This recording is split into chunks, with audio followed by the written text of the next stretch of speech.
রেলগাড়ির কামরায় হঠাৎ দেখা, ভাবিনি সম্ভব হবে কোনোদিন।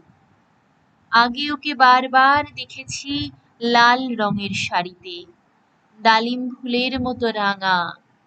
আজ পরেছে কালো রেশমের কাপড়, আঁচল তুলেছে মাথায়, দোলন চাপার মতো চিকন গৌর মুখখানি ঘিরে।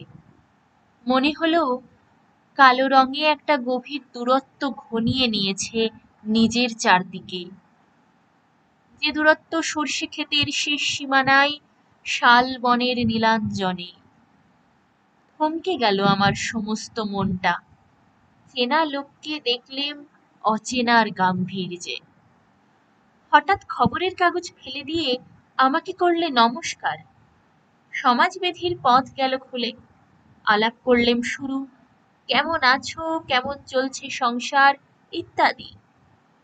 সে রইল জানলার বাইরের দিকে চেয়ে, যেন কাছের দিনের ছোঁয়াচ পার হওয়া চাহনিতে।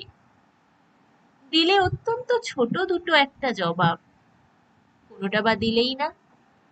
বুঝিয়ে দিলে হাতের অস্থিরতায়, কেন এসব কথা, এর চেয়ে অনেক ভালো চুপ করে থাকা। আমি ছিলেম অন্য এর সঙ্গে, একসময় আঙুল নেড়ে জানালে কাছে আসতে। মনে হলো কম সাহস নয়। বসলুম ওর এক বেঞ্চিতে, গাড়ির আওয়াজের আড়ালে বললে মৃদু স্বরে, কিছু মনে করো না, সময় কথা সময় নষ্ট করবার।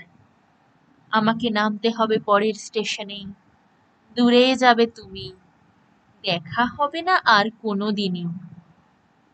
তাই যে প্রশ্নটার জবাব এতকাল থেমে আছে, শুনবো তোমার মুখে, সত্য করে বলবে তো?